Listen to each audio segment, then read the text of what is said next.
Hello! Welcome back to my Sims 4 rotational drama series where I'm gossiping with you all about the wonderfully weird tea going down in my current Oasis Springs rotational save. If this is your first time here, welcome! Rotational gameplay, if you're unaware, is where you spend a little bit of time in one Sim's household before jumping to the next and then rotating between them all as you see fit. It lets you build super complex and intertwining and really interesting stories between all of your different households, and I highly recommend giving it a go if you haven't. Before we jump into the drama and the story of today's episode, I will answer a couple of frequently asked questions. Number one, I typically play on long lifespan with aging turned on for everybody, but at the moment as we are continuing to wrap up our original main characters' stories and get all of their life goals complete, I have paused aging so that time isn't passing in the background and there's no new drama and developments whilst we're wrapping up these stories. Number two, I have neighborhood stories turned on generally, but disabled for all of our played households in this save. Number three,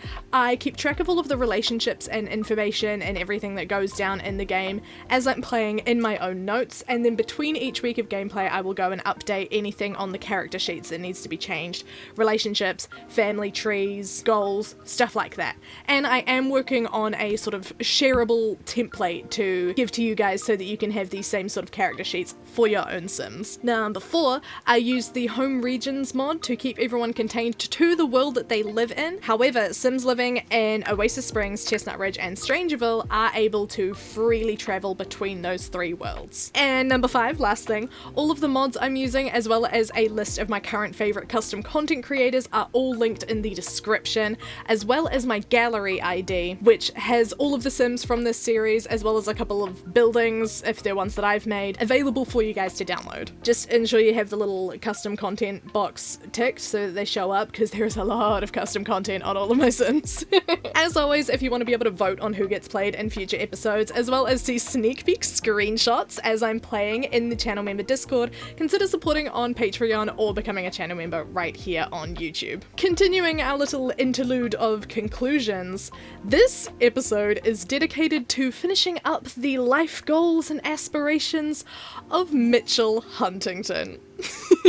Alright, I need to warn you guys now that this episode is weird. A bunch of weird things are gonna happen.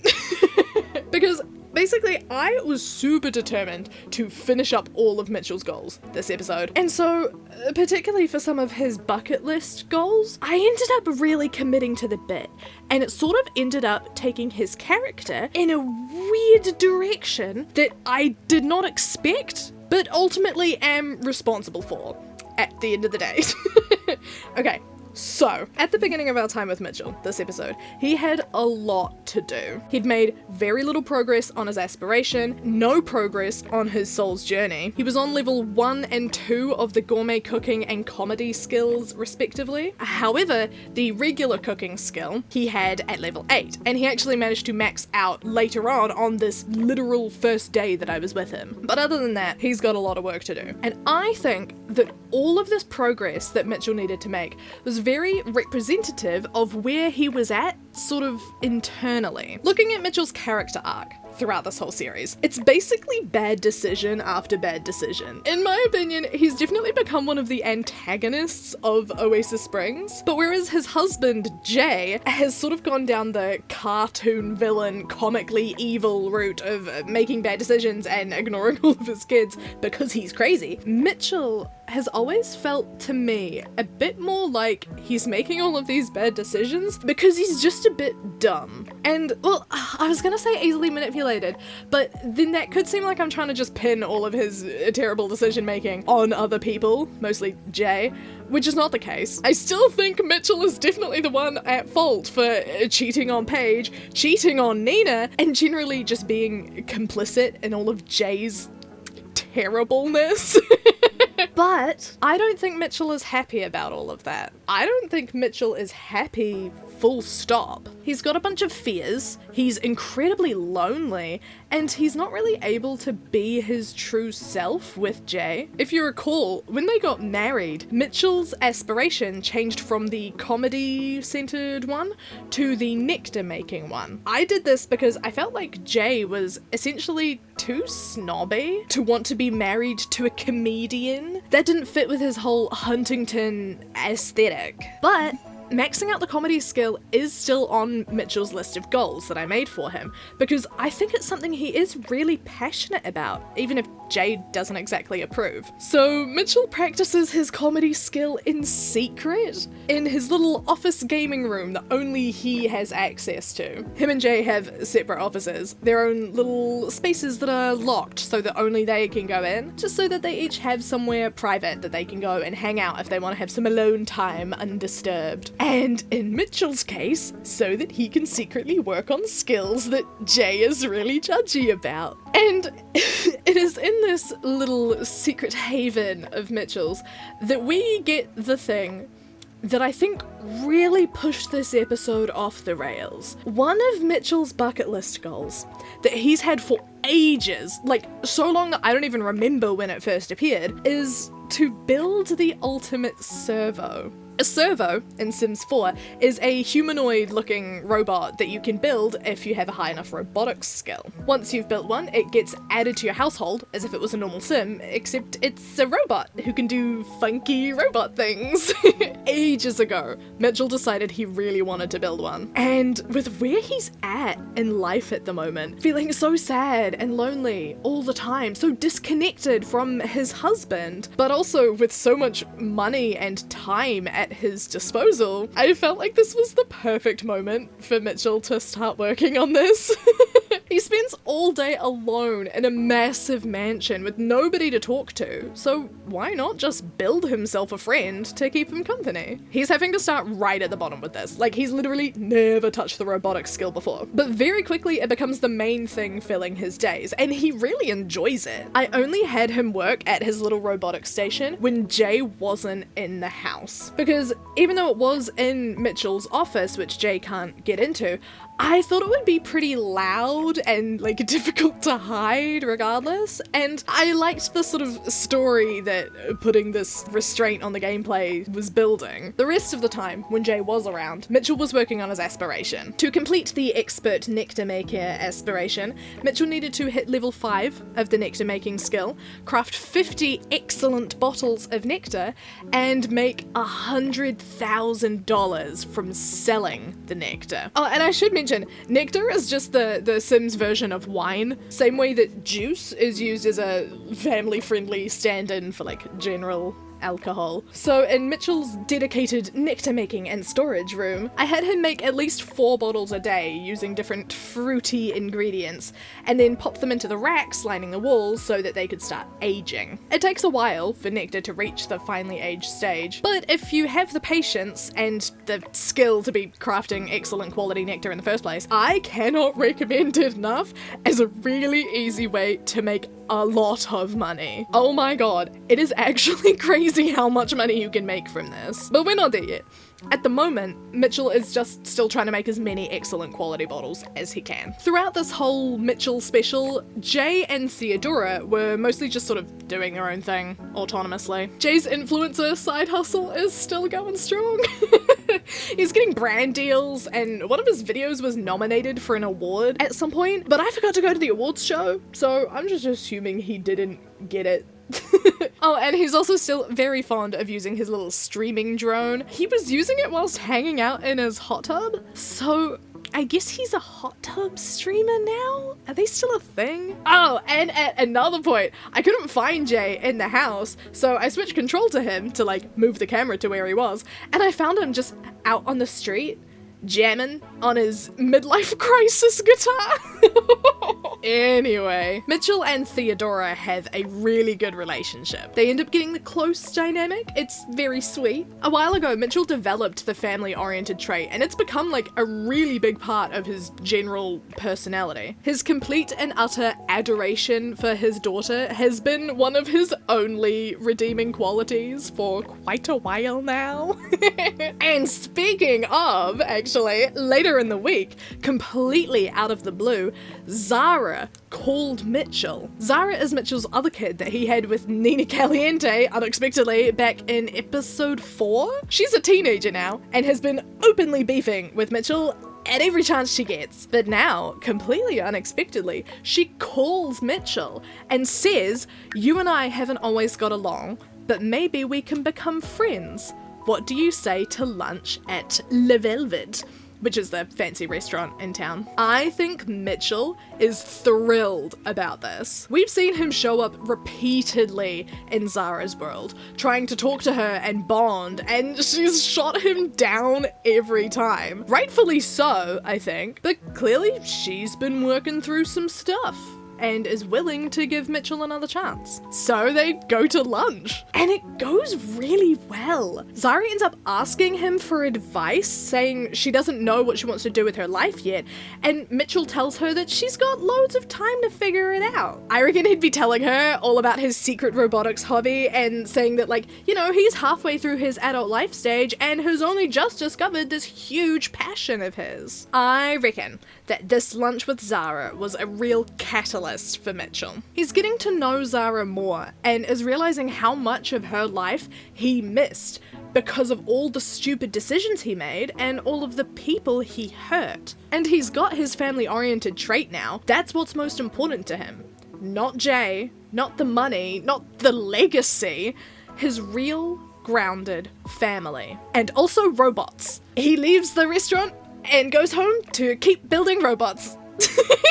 The first thing he's able to make is a toy chatterbot, which has a little press to talk function on it, and I got weirdly emotional about it. I have literally never, ever been Team Mitchell in any situation, ever. But this weird, sad, lonely man teaching himself robotics and making a little toy robot that talks is affecting me in ways I didn't know I could be affected. The end of the week brought about New Year's Eve, which felt like a very fitting holiday for Mitchell's shifting perspective on life. The Huntingtons obviously had to throw a raging party and invite all of the neighbours, and Mitchell was very much in his element, catering the entire event. I had him cooking all day, using all of the different little fancy cooking appliances he's got in his fancy kitchen, and just covering the tables with food. Everyone gathered together to do the countdown to midnight, and when the fireworks went off, Mitchell didn't go and kiss his husband, as one might expect. Instead, he went over and hugged Zara. That was completely autonomous.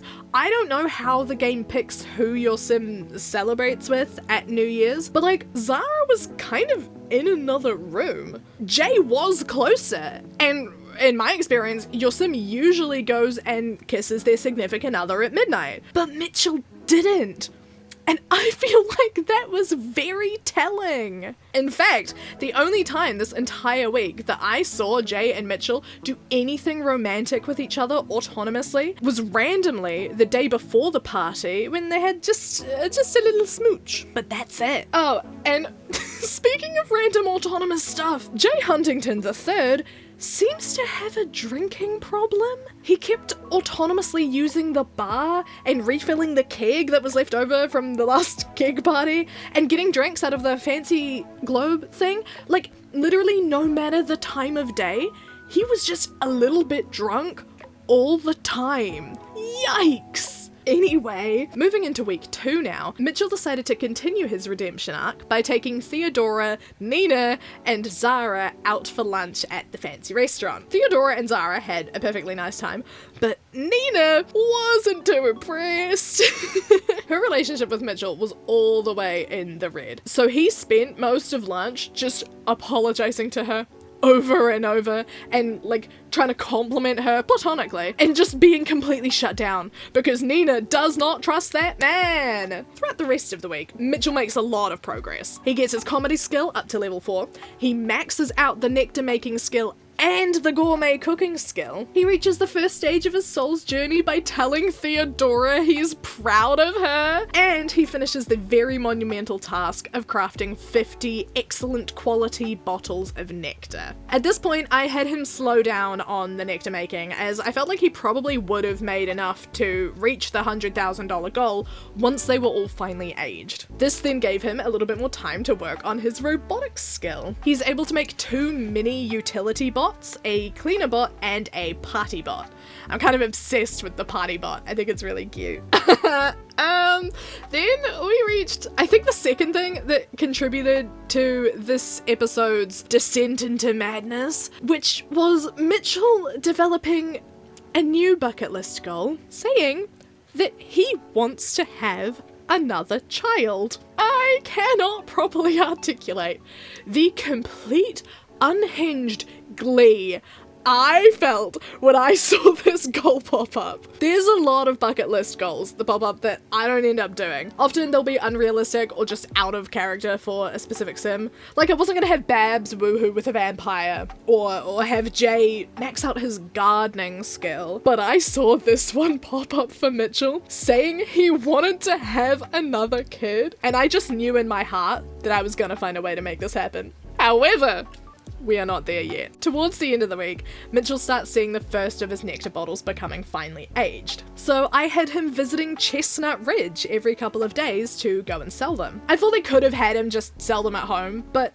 I liked having an excuse for Mitchell to leave the house. And I reckon Mitchell actually really liked the vibes of Chestnut Ridge. It's got much more of a community feel than Oasis Springs, and he's probably yearning for something like that after spending so much time alone in the cold and sleek Huntington residence. Just in this first week, from selling maybe 10 bottles of nectar, Mitchell made $30,000. Like, when I said you can make a lot of money from selling nectar in this game, I meant like a lot of money. Despite having no way to make this official within the game itself, I was keeping track of how much money Mitchell was earning, and headcanoning, essentially, that he wasn't telling Jay about it, because at this point, having begun to repair his relationship with Zara, and realizing how unhappy he truly is with Jay, Mitchell was plotting his escape. But he didn't trust Jay to not totally screw him over if he just tried to leave normally,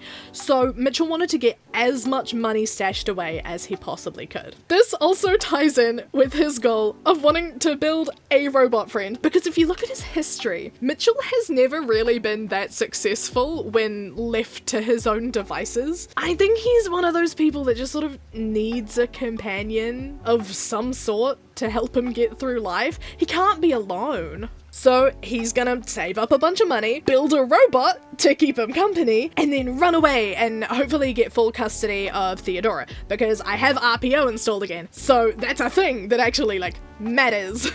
Heading into week 3, Mitchell's plans were becoming more and more likely as I noticed the romance meter between him and Jay had completely emptied. There hadn't been any negative interactions between the two of them, but they do still have the difficult dynamic, and have just barely interacted this whole time. I don't think Jay cares, or even really notices. Like, I think for Jay, Mitchell's purpose is to just look like a happy partner, and thus bolster Jay's appearance as a super successful guy who has it all. But Mitchell isn't happy, and he doesn't want to just be an idle trophy husband to this crazy megalomaniac anymore. From here on out, things start happening very quickly. First off, Mitchell gets up to $98,000 worth of profit from his nectar sales, putting him only $2,000 away from completing the aspiration. He reaches level 8 of the robotics skill,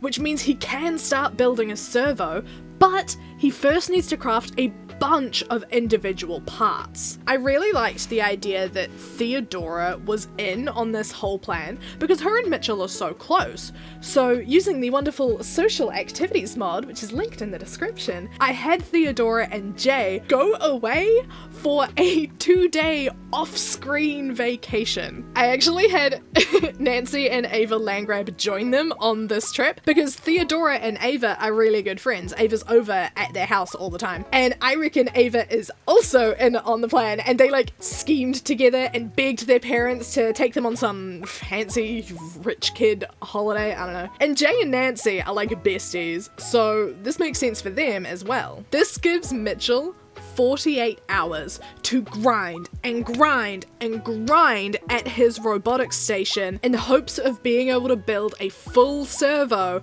by the time Jay gets home. It was all going well until the evening of the first day they were gone, when Mitchell started burning out. I had to have him stop for the rest of the night, which took out a huge chunk of these precious 48 hours. I mean, Mitchell had a great time. He got to go sit in the sauna and have a big sleep, but I was really stressed about it. However, all was well. Mitchell woke up the next morning, ready and raring to go. After a whole lot of grinding, a couple of semi-serious looking electrical shocks, and a newly maxed out robotics skill, Mitchell is able to complete his new servo bot. Literally just a couple of hours before Jay and Theodora are meant to get home. I had never built a servo before. Like, I've never really played with the robotics skill in the game, so I had no idea what to expect. As soon as Mitchell finished building his robot, he was able to activate it and assign it a name and a gender. The robot has pre-assigned traits when it's activated, but you can change them to whatever you want. I chose to swap out lactose intolerant for family oriented, because why was the robot lactose intolerant? Robot don't eat. What? Anyway, everyone, please say hello to Bastian Kalani, Mitchell's new robot companion. I changed his color scheme to something cuter than the one Mitchell picked, because obviously I have better taste than Mitchell, and sat back to watch them interact with each other. Almost immediately, Mitchell started flirting with his robot. He spent 3 weeks secretly building a robot man, and immediately starts flirting with him. I was overjoyed. Like, it was so nice to see that even though Mitchell is, you know, kind of going through a bit of a redemption arc here, kind of, like, at the end of the day, he's still Mitchell. And he is still dead set on his plan. Mitchell scoops up all of his remaining nectar into his pockets, sells literally just 1 bottle of the finely aged stuff, and hits the $100,000 mark. That officially completes his aspiration, which is a huge goal to have ticked off the list. At this point, both Jay and Theodora have returned home from their holiday, but it was a Monday, so they both immediately had to go to work and school respectively. Oh, yeah, we are technically in week 4 now, by the way. I could tell that I was getting really close to finishing all of Mitchell's goals, so we're pulling a little bit of overtime for this episode, just to get everything squared away nicely. Back at the Huntington residence, with the help of his new robot, Mitchell packs up all of his stuff and uses his $100,000 of secret nectar money to move out to a new home in Chestnut Ridge. I was inspired to have him move out to Chestnut Ridge after sending him out there so often to sell his nectar. I feel like it would have become a bit of a special, safe place for him. So when it came time for him to finally step out on his own, it was the perfect place for him to go. After the move, I still had all of the extra nectar bottles just sitting in his inventory because I wanted to bring them to the new house. I had him chuck all of the non-finely aged ones into his brand new underground nectar cellar, very cute, and then I had him head into town to sell the rest of them, all of the finely aged ones. Coincidentally, the nectar guy was there, literally for the first time this whole episode. That was my other motivation for sending Mitchell to Chestnut Ridge all the time. On certain days, the nectar guy is there and he'll buy the nectar for a little bit more than you can normally get. Mitchell sold all of his remaining finely aged nectar bottles and made another $122,000. This game is insane. Back at the new house, he briefly met his new neighbours before cutting the welcome wagon short to make it back to the Huntington residence in time for Jay to finish work. Because all of this has happened on one day, and Jay hasn't known about any of it. Mitchell shows up, walks in, and divorces Jay without hesitation. Jay is devastated. Like, genuinely devastated. And Mitchell is thrilled. All that's left now is to settle the custody of Theodora and split the estate, and then Mitchell can begin his new life out in Chestnut Ridge with his robot. But when they go to court to settle the custody, which they do right away and only takes a couple of hours because of Sims magic, Mitchell doesn't get custody. Jay does. Mitchell tries to argue for, like, fully split custody, but he's unsuccessful. Jay gets full primary custody of Theodora, and now Mitchell is the devastated one. The blow is softened ever so slightly when they go to split the estate, which is something I've never done with RPO before, and Mitchell receives $300,000, which, on top of all the money he received from selling Nectar, makes Mitchell Kalani officially the current richest sim in this save. He has more money than Nancy Landgrab does right now. What? And I'm assuming this has left Jay with very little, because $300,000 was more than Jay had in his household funds at the time. So presumably, that number came from the inclusion of the house itself, and is thus implying that Jay needs to sell the Huntington residence. I haven't done anything about that yet, but stay tuned, I guess. Oh my god. So Mitchell is heartbroken that Theodora isn't moving in, but who's there to cheer him up? It's his robot, who is now officially flirting back. This game is fucking stupid. Literally the next day, Jay calls Mitchell and says that he's too busy to look after Theodora right now, so can she come and stay with Mitchell for a bit? Are you kidding me? This is crazy work on Jay's part, but Mitchell's happy. Theodora has a really cute little bedroom in Mitchell's house. It's like way more bright and colourful and kid-like than her room at the Huntington residence, which is nice. After all that drama, it's easy to forget that we're actually here to finish up all of Mitchell's life goals so that he can be officially retired from the main character roster. He's really trying to go out with a bang here. Anyway, he's spending so much time working on his comedy skill. That's the last of his skills he needs to get up, occasionally interspersed with a quick break to do a bucket list goal. Mitchell does indeed start officially dating the robot, and they get the steamy dynamic. I'm not sure I wanted to know that, to be honest. But now is the point in the episode where I must remind you all of that specific bucket list goal that Mitchell developed earlier on. The one saying he wanted to have another kid. With his robot boyfriend at his side, Mitchell Kalani heads to the hospital to have a science baby. It's a girl! And they name her Zelda Kalani. And I say they because Bastion the robot is officially in the family tree as Zelda's other parent. He wasn't technically involved in the science baby creation process. That's impossible. He's a robot. But he is legally that baby's father. Mitchell gets a few bucket list goals in a row relating to family, notably mentoring family and reconnecting with family. So he spends quite a bit of time with Zara, which is genuinely really sweet. He lives pretty close by now, being in Chestnut Ridge, so he invites her over all the time and ends up giving her a key to the house so that she can visit whenever she wants. By the end of the week, the two of them have genuinely grown really close. However, Mitchell was never able to patch up his relationship with Nina. Personally, I love this, because it's all well and good sending Mitchell on the most unhinged redemption arc ever for funsies, but I didn't want to just erase or gloss over the fact that he was a genuine dick to Nina and Paige. He may have fixed things with Zara, but he will probably never be able to fix things with Nina and Paige. They do not owe him their forgiveness, and I think on this crazy journey that Mitchell has gone on, he is able to accept that and grow. He can't erase the mistakes of his past, but he can learn and do better in the future. He finally maxes out his comedy skill whilst practicing jokes out on his deck in his fuzzy teddy bear pajamas, which, I mean, just seems pretty fitting, really. And to complete his soul's journey, final thing he needs to do, Mitchell ticks off 2 more bucket list goals. The first is to throw a gold star house party. I loved this. It felt like the perfect conclusion to everything. He invited over all of his friends. I mean, he doesn't really have that many friends.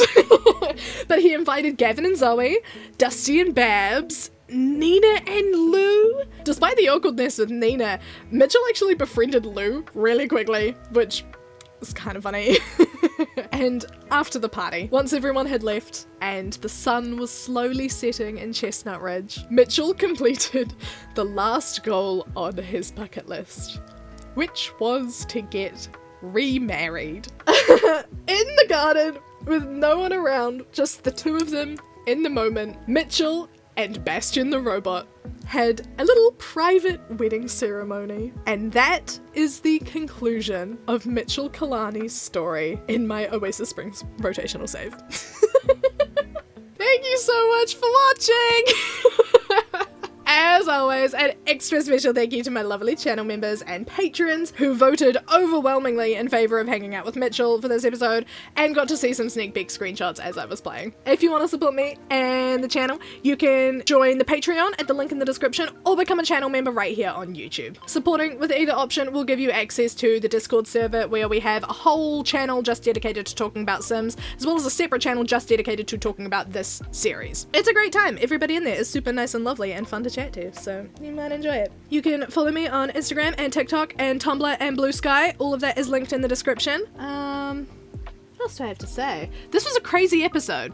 And I had so much fun playing it. I'm genuinely so excited to see what happens with Zelda in the future and how Theodora is reacting to all of this. But before we can get back to that, we do still have 3 more characters to officially wrap up. Dina, Dusty, and Paige. I want to save Paige for last because she is our OG founding sim main character, and I think that'll be a good one to wrap up last. And I'm really enjoying getting to give these iconic characters proper send-offs with a full dedicated episode. I feel like they deserve it, after providing us with such good drama thus far in the series. Anyway, I hope you're all having a lovely day. I'll see you in the next episode.